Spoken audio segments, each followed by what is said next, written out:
Dear students, continuing with the topic on methods of studying behavior, today I once again would be discussing the same under methods of studying behavior part 3. Now, methods of studying behavior in laboratory with special reference to brain, that is neuroanatomical and neurochemical. Studies in the laboratory, these are carried out by surgical, chemical and electrical methods. Behavioral experiments in the laboratory are carried out on all kinds of animals, made with the invertebrates or the vertebrates, including the amphibians like frogs, species, that is fishes, birds, including pigeons, doves, rat. These are the mammals like mice, guinea pigs, cats, dogs, apes, monkeys. Actually, these are the basic animals on which experimental behavioral responses have been studied in the laboratory. These animals can be operated, or these animals are subjected to psychological tests like the maze, the jumping box, the Skinner box, such instruments or such appliances which are specifically meant and have been designed to study the responses related to animal behavior in the laboratory. And these animals are used for the study employing different techniques, and these techniques are neuroanatomical, that is lesion or ablation technique. This is the oldest and also most crude method in neuroethological research for studying the relationship between particular neural structure and behavior. Although it's a crude method, but this is one of the oldest method and actually one of the finest method as well, as if we want to detect that which organ or which particular specific portion of specifically when we talk about the behavioral responses related to brain. So if we make a lesion or an ablation, or we remove a little part of the brain and then we try to study the behavior, so how that behavior is distorted or how that behavior is affected, how it varies from the normal behavior, we can adjust that this particular portion of the brain is responsible for the control or for the particular behavior or a specific response of an individual animal. For this purpose, certain regions of the brain are destroyed and their function is deduced from the abnormal behavior. Very simple, that because that portion now the brain is not effective or is not working in the normal way, and that is why the behavior is altered or it is changed.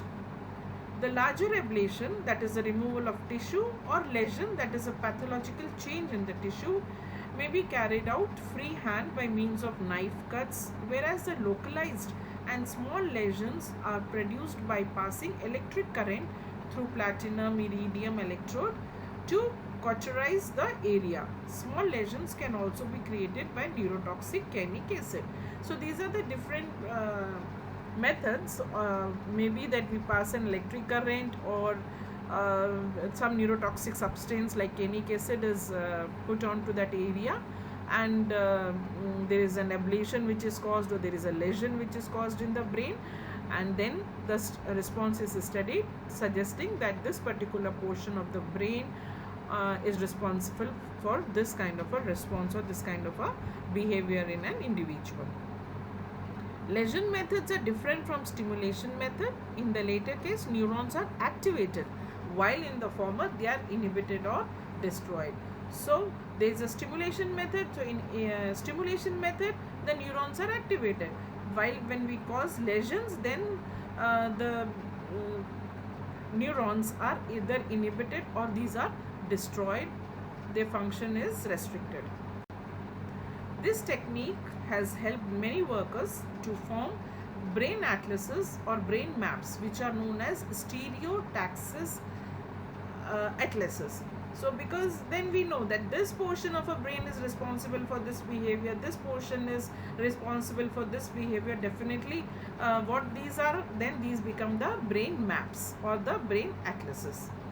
Toads have been the major objects for ablation techniques. The experimental finding that there are zones in different areas of the toad brain responsible for the triggering of prey catching, that is optic tectum, and avoidance behavior, that is TP region, is supported by ablation technique. So these regions, that is optic tectum and TP region, have been identified for the purpose that the optic tectum has been suggested to be responsible for triggering the prey catching response, while the TP region is responsible for avoidance behavior. Stereotaxic atlases that are presently available, these are for various mammalian species, like for rat, for cat, for dog, and these have been worked out by D. Groot in 1959 for rat, by Jasper and Marson in 1954 in cat, and Lynn and co-workers in 1961 in dogs. Brain mapping is defined as the study of the anatomy and function of the brain. The lesions initially were produced by careful surgery, and this particular technique was first practiced by medical doctors who used to examine patients having head injury. So actually this came into existence because when the doctors used to examine those patients which had head injury, and they had some change in their normal behavior. The normal behavior was observed to be different in those who had head injury. That means that this injury has caused some effect on the brain portion, and this led to the visualization that if surgery is done on certain portion of the brain, or some lesions are caused, or there is some ablation, this results in some change in the behavioral response.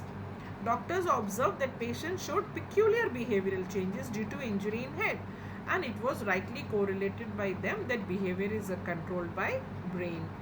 While performing the operations or post-mortem autopsies, the destructed areas of brain were identified, and impairment in behavior was correlated with it, indicating direct influence of brain over behavior.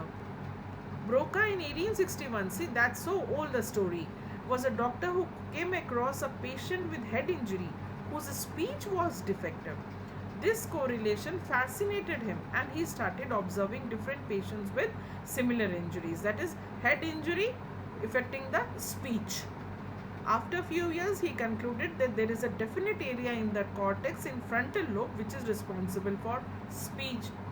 Later, using the same technique, another scientist, Wernicke, in 1880 established another area in the brain in temporal lobe responsible for speech. Now these two areas are known as Broca's and Wernicke's areas respectively. It's Broca's area. Broca's area controls the infrastructure for speaking a word. This means that it has control over neck muscles and larynx, and Wernicke's area is word retriever, or has the dictionary where all words that we learn are stored. Now see the importance. One is where the speech is affected, that is larynx, and the other is that where the words are stored, that means they can call it a brain dictionary. So the Wernicke's area actually is the brain's dictionary, whereas this word speaking is the Broca's area. A lesion in Broca's area causes slurring in speech, and there is difficulty in understanding the words spoken by such a person, though the person would talk sensibly. He would talk sensibly because the words are very much stored in the Wernicke's area, and that is not disturbed. Opposite to it, if there is a lesion in Wernicke's area, then the person can talk clearly, but the speech will not be articulated or coherent, because his words, he doesn't have words where to speak. What is the exact word which has to be spoken in that particular sentence? In an experiment, rhesus monkeys were subjected to choose between objects of varying shapes and were rounded by banana for picking up the triangular one. Monkeys with their visual cortex removed could no longer perform this test, thereby indicating that visual cortex is the part involved in learning to discriminate between various shapes. So, it is the visual cortex of the brain portion which helps in identifying different shapes, in discriminating the different shapes, whether it is round or it is triangular or it is square or it is rectangular. The first indications of brain structures that influence aggressive behavior were obtained by lesion experiments which suggested that amygdala, the medial hypothalamus, and periaqueductal gray of the midbrain are responsible for the contest of aggression and defense in cats. So, different areas of the brain are responsible for different behavioral response of an individual. Been studied and has been worked out by various ethologists and various workers working in the field of animal behavior, and this initially came into existence by medical practitioners and later on confirmed by the doctors as well as the ethologists. Thank you.